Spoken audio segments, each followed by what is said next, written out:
मेरी खुद की भी बैंक ऑफ आईडी अचीव हो गई और मेरे 2 एसोसिएट की भी हो चुकी है।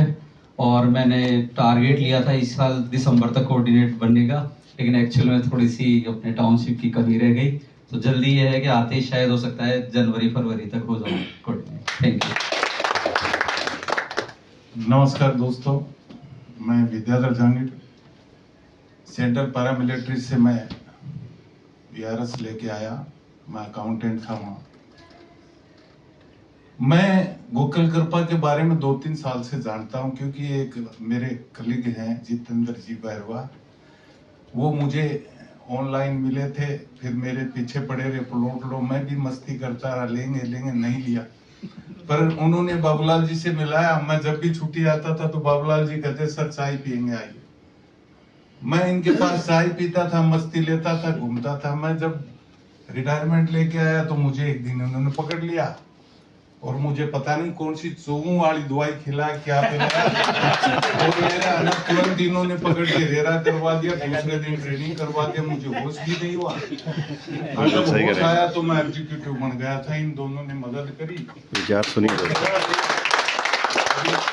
1 साल हुई है मैं अभी एग्जीक्यूटिव बने हुए, और 1 ही साल हुई है मुझे है ना ज्वाइनिंग करे हुए। 2 आईडी होगी, बट मुझे ये भी अभी पता नहीं चला। सर बोल रहे थे, खास करके शिवराज जी, मुझे अच्छा लगा।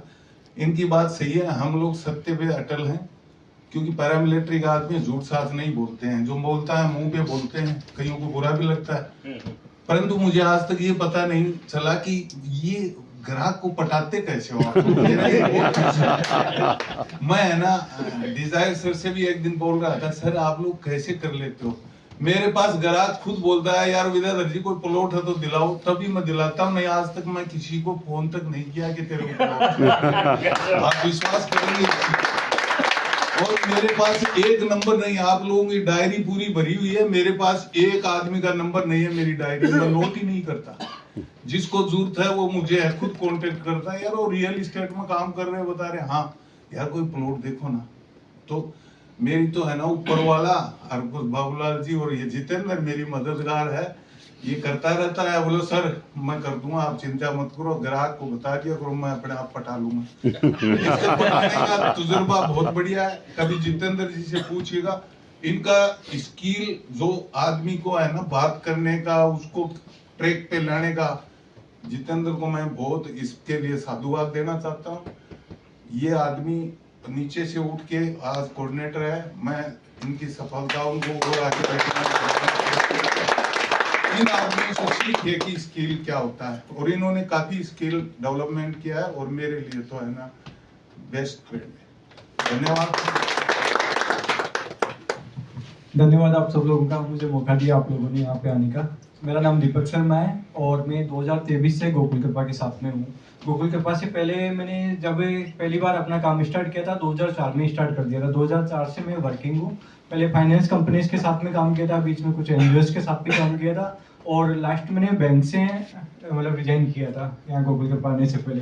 गोकुल कृपा में आने से पहले भी मैंने मार्केट के सारे ग्रुप्स देखे थे और सारा जांच परख करके आया, यहाँ पे आया हूँ मैं। मतलब इससे बढ़िया ग्रुप कहीं भी नहीं है पूरी दुनिया में। इतना शानदार इतना शानदार प्लेटफॉर्म है, और अब इतना लंबे टाइम से मैंने काम किया मार्केट में। मैंने मतलब अपने लिए कुछ भी नहीं किया, हमेशा दुखों में, तकलीफों में, टेंशनों में भाग दौड़ में ही रहा हूँ पूरा, और यहाँ आके पूरा एंजॉय कर रहा हूँ लाइफ को अच्छी तरीके से। और मैंने अभी मतलब 5 लोगों के लिए मतलब टिकट करवाया यहाँ से गोकुल कृपा से। बैंकॉक के लिए टिकट हुआ है। 4 आईडी। गुड। साथियों नमस्कार। नमस्कार। बाबूलाल सैनी दौसा से हूँ।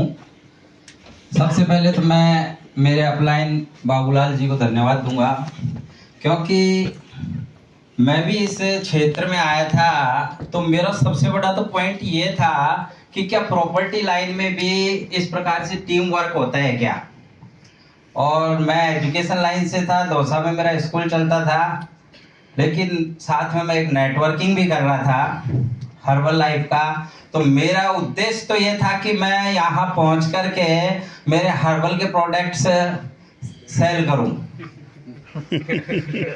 और उसका परिणाम ये रहा कि जो मैं सोच के आया था मेरे प्रोडक्ट से यहाँ एक भी नहीं निकला और न प्रॉपर्टी निकली। फिर एक रोज मैंने देखा यार अपना टाइम खराब हो रहा है, क्या करें।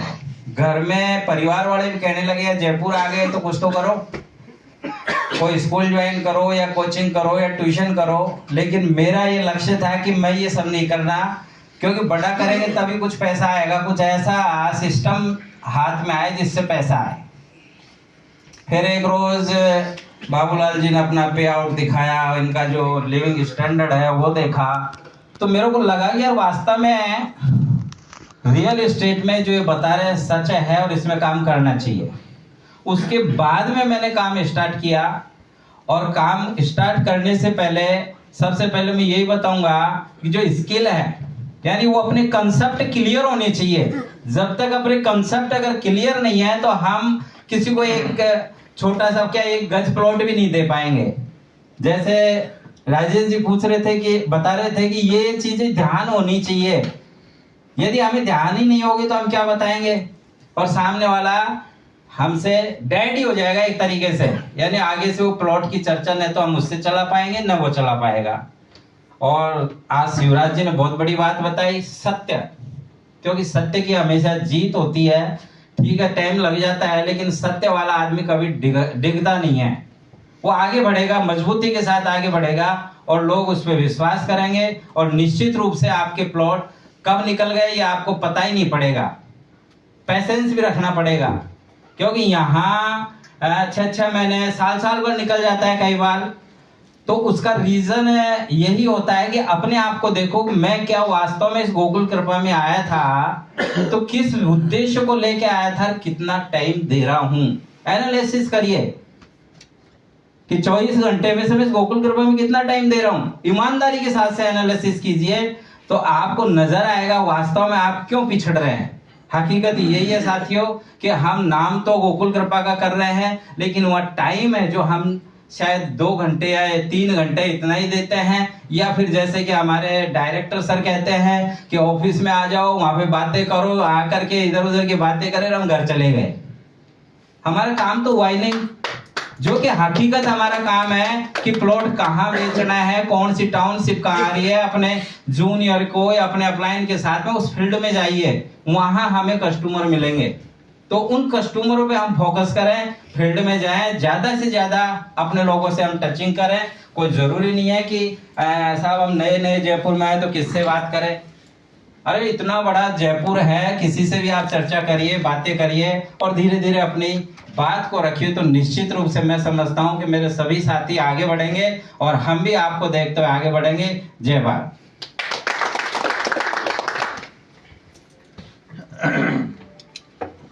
नमस्कार दोस्तों, मेरा नाम संतोष कुमार सैनी है और मैं वैसे विलोम सीकर से करता हूँ।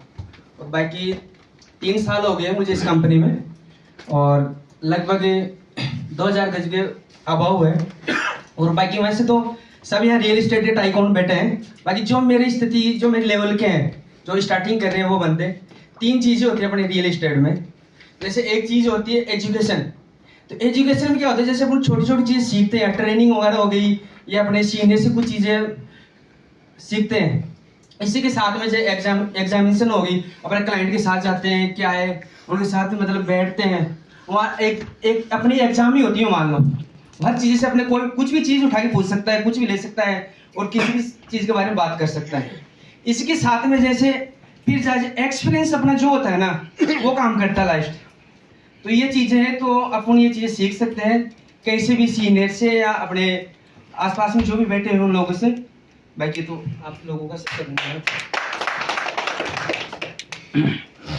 सभी को मेरा नमस्कार, मेरा नाम सीताराम सैनी, नीम का थाना से रहने वाला हूँ। और जब फर्स्ट में आया था तो फ्रेशर ही था, एजुकेशन करके कंप्लीट करके यहाँ आया था और लगभग 3 साल के आसपास मेरे को यहाँ हो गए काम करते हुए। अभी लगभग 1200-1300 बज के आसपास में ही है। जो बीच वाला टाइम मेरा निकला है साल भर का, इसमें शायद मेरी खुद की कमी थी कि मैंने प्रॉपर काम पे फोकस ही नहीं किया था, उसकी वजह से शायद पीछे हुए थे। बाकी अब 2-3 महीने से कोशिश मेरी पूरी है कि काम पे फोकस है। बाकी लगभग कोशिश करूँगा कि साल में कोऑर्डिनेटर का मतलब पूरा कर लूँ। और टूर की अभी आईडी हुई नहीं है, लेकिन शायद 10-15 दिन का 20 का जो टाइम है इसमें हो जाएगी लगता है मेरे को। नमस्ते सभी को, मेरा नाम सौरभ सैनी है। मैं रहने वाला नौकरना से हूँ और मेरे को इस फील्ड में लगभग 3.5 साल हो गई। और अभी मेरी बैंकॉक की एक आईडी तो हो गई, दूसरे की भी तैयारी चल रही है उसमें।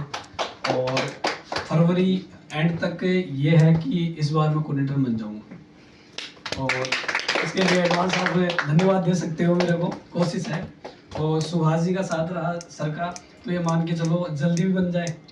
Thank you, bye. तो सुना आपने सभी को। अब ये देखने वाली बात मजे की है कि कितने शॉर्ट टाइम में कुछ बाहर से और एक लंबी मतलब तय करने वाली जो दूरी से लोग यहाँ आए और उसके बावजूद उन्होंने अपना रियल एस्टेट करियर को चुना। और जयपुर में इंक्लूडिंग वो एक रोडवेज के कंडक्टर तक को नहीं जानता। आप समझे मेरी बात? कुछ एक लोग जो प्रॉपर जयपुर से होते हुए आज इस चीज को नहीं कर पा रहे, तो वो एक बार बार उनसे भी सीख ले। मैं भी बॉर्डर हरियाणा से आकर के यहाँ आज 40,000 की जमीन बेची है। और रिलेटिव थे, उनके पास जाता था, कोई सब रेस्पॉन्स नहीं था उन लोगों का, न सपोर्ट था। वो लोग ये कहते थे तू रहने दे यार, तेरे बस का नहीं। आज वो लोग और उनके परिवार के बच्चे कह रहे हैं कि यार हम जानते थे ये टैलेंटेड है, कर देगा।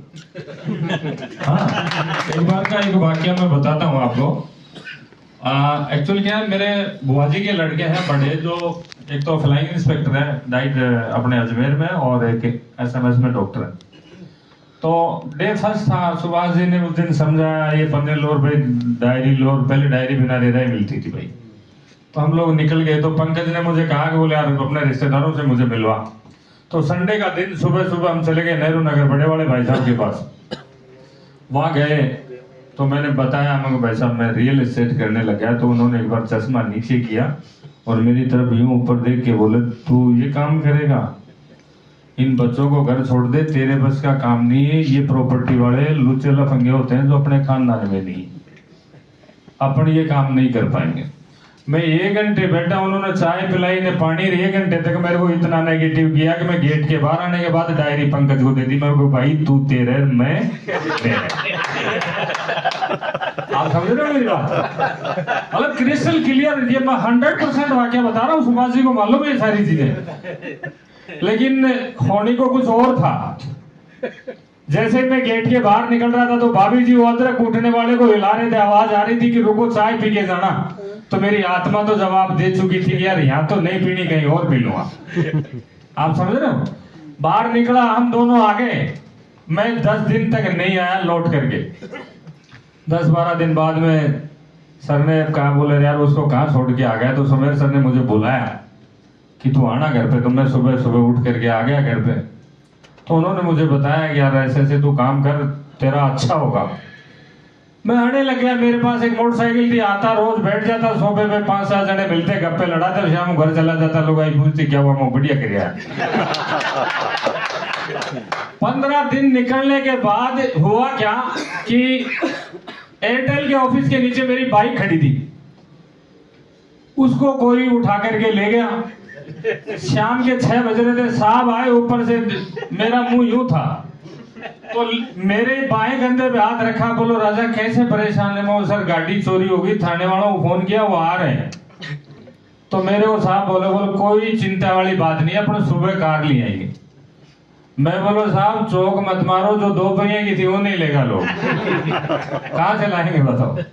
तो साहब ने मेरे को कहा तू गाड़ी में बैठ और सब थाने वाले हैं, मैं छोड़ता हूँ तेरे को। मेरे को सुमेर सर ने मेट्रो छोड़ा। मैंने वहां से एक ऑटो पकड़ा 3 पहिए वाला, 170 रुपए लिए, थैला मेरे हाथ में, हेलमेट मेरी कांख में। मैं घर गया, पत्नी ने घर आते ही पूछा कि भाई कहाँ को, जिनको जरूरत थी वो अपने पास नहीं है। अब मेरा तो कमिटमेंट सुबह सर ने कर रखा था कि कल कार लाएंगे। तो सुबह उठा, आप जैसे 25 दोस्त थे जो मेरे पास थड़ी पे बैठते थे, इंक्लूडिंग भाई साहब बैठे हैं पीछे, सबको फोन कर लिया, यार तेरी बाइक दे दे, मुझे मानसरोवर जाना है। बोलो तू तेरी खोया, हमारी खो देगा, रहने दे। किसी ने नहीं दी। आया अंबाबाड़ी बत्ती से एक वापस ऑटो पकड़ा और मानसरोवर मेट्रो स्टेशन आ गया। वहां भाई पंकज मेरे को लेके ओके प्लस तक छोड़ गया। मैं सोफे पे बैठा रहा, साहब अंदर बैठे थे। घंटी बजाई तो मुझे उम्मीद बंदी की कुछ तो होगा। साहब ने बुलाया, बोलो राजू को बुलाओ। मैं भीतर आया तो अमित कमेडिया और रितेश जी सीए हुआ करते थे उस टाइम से। तो इनको बुला करके पूछा कि फंड कितना है। तो हितेश जी ने कहा कि सर 3.5 पड़े, किशोर जी जाएंगे तो उनको जेडीए का खर्चा देना है। तो सुमेर सर ने कहा कि भाई इनको बाद में दे देना, पहले इसको दे दो।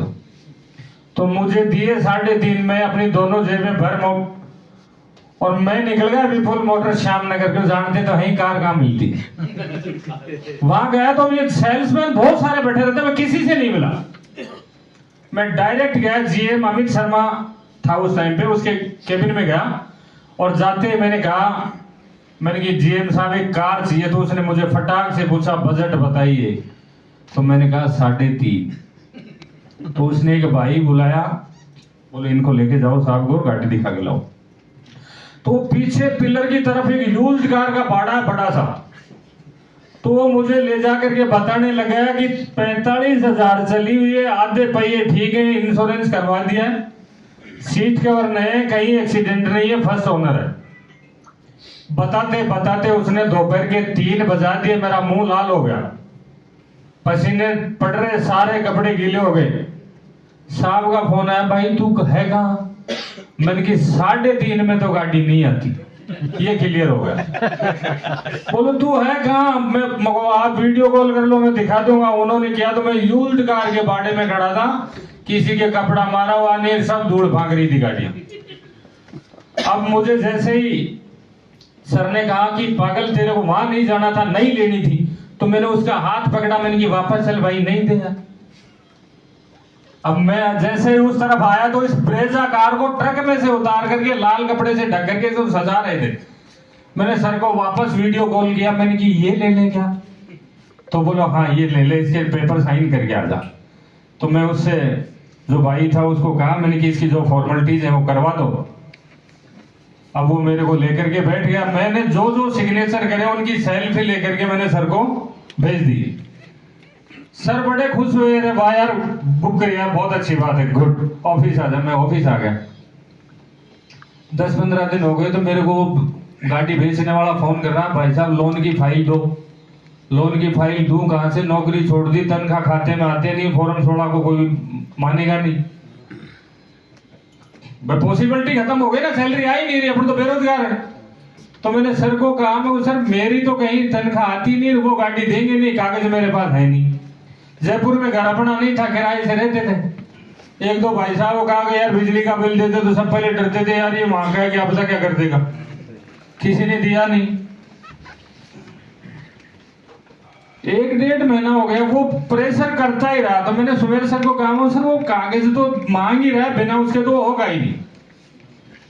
सर ने कहा क्या मांग रहा है? मैंने कि एक तो गारंटर मांग रहा है और ऑफर लेटर मांग रहा है एक, और एक सैलरी स्लिप मांग रहा है। तो सर ने कहा कि 10 मिनट में तेरे कागज तैयार हो रहे हैं, यहाँ बैठ जा।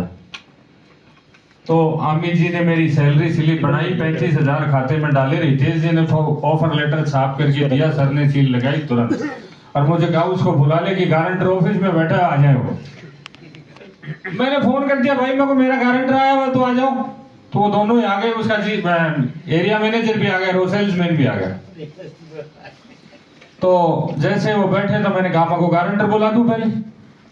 तो अपने तो क्रिस्टल क्लियर थी, मैंने घंटी बजाई, सर को बुलाया, मैं सर ये गारंटर मांग रहे हैं। तो सर ने कहा हितेश जी को बोल मेरी ये चेक बुक दे दो, 100 करोड़ भर दो, इसकी गारंटी मैं देता हूँ। तो वो दोनों सिलेंडर हो गए भाई। बोलो सर चाहिए ही नहीं चाहिए। तुमको कागज तो लोगे? बोला हाँ। तुमको ये 2 कागज है, ये दोनों ले जाओ। उनको दे दिए। 3 दिन बाद उन्होंने शाम को 5:30-6 बजे मेरे पास फोन किया कि सर आप गाड़ी ले जाओ। मैंने सर को फोन किया, मैं सर कंपनी वाले फोन कर रहे हैं, गाड़ी ले जाओ। तो बोलो लिया ना, तुम चाबी दिलाओ ना, आप तेल के पैसे नहीं है इधर। हमको अपने पास नहीं है तेल के पैसे। तो बोलो तू घर से ले ले। तो मैं घर चला गया, वहाँ भाभी जी के पास 3-4 लेडीजें बैठी थी, इतना सॉफ्टवेयर काम नहीं करता था। मैंने जाते ही कह दिया मैं वो 50,000 रुपए दे दो तेल के लिए। तो एक बार तो मेरी तरफ देखे, फिर वो कुछ नहीं सोचे तो लाके दे दिए, मैं लेके चला गया। फिर मैंने इनको फोन कर दिया, सुभाष जी को वो गाड़ी मिल गई, सारे आ जाओ। पीसी सर को, सुभाष जी को और राजेश सर को, सबको फोन कर दिया, मेरे को गाड़ी मिल गई, स्टार्ट खड़ी, आपको आना। शाम को 6 बजे गाड़ी लेकर के जैसे ही मेरे को पर्ची दी उन्होंने 5 लीटर डीजल की, पेट्रोल पंप से मिलेगा, ये ले लेना। तो मैं उससे सवाल कर रहा था मैं इतने में कितनी की चलेगी। तो वो मेरे को बोला अब तो आप खुद डला लेना। मैं चलो ये तो ठीक है, पैसे हैं मेरे पास। अब गाड़ी लेकर के जैसे मैं घर गया तो कॉलोनी वाले देख रहे, बोले थोड़ा कल तो पैदल था, आज गाड़ी लिया है, बड़े ताल्लुक की बात। मैंने गाड़ी उठाई, आप देखा था मैं ससुराल चला गया, 3-4 दिन हो, बढ़िया चावल खाऊं, मस्त रहूं। एक 5 दिन बाद सर ने फोन किया, बोलो कहाँ है? सर मैं ससुराल। बोलो तेरे जोत मारूंगा तो जयपुर आ जा। मैं उठ के भाई शाम को आ गया, तो मुझे बैठा करके थोड़ी देर समझाया, बोला तू ऐसे ऐसे चला जा अजमेर की तरफ, और ऐसे हॉस्पिटल है जेके लोन क्या JLN हॉस्पिटल है इसमें, बोलो उधर जाकर के तू डॉक्टर से मीटिंग कर, एक डॉक्टर है अपने कोई मिलने वाले, उनके पास चला जा, मेरा नाम लेके बात कर ले। मैंने वहां बात करके 1671 गज गोकुल एनक्लेव में एक पहले महीने में भेजी थी, टोटल कंप्लीट 1671 गज के पट्टे, जिसमें वो गाड़ी तो फ्री हो गई थी। और अब जीवन जो बोनस में चल रहा है वो बोनस ही बोनस है। तो ये कोई जरूरी नहीं है, आप सब मेरी तरह और सारे कैपेबल लीडर्स हैं, कर सकते हैं। परिस्थितियां आएंगी लेकिन अपने को लड़ना है, समझ रहे हैं?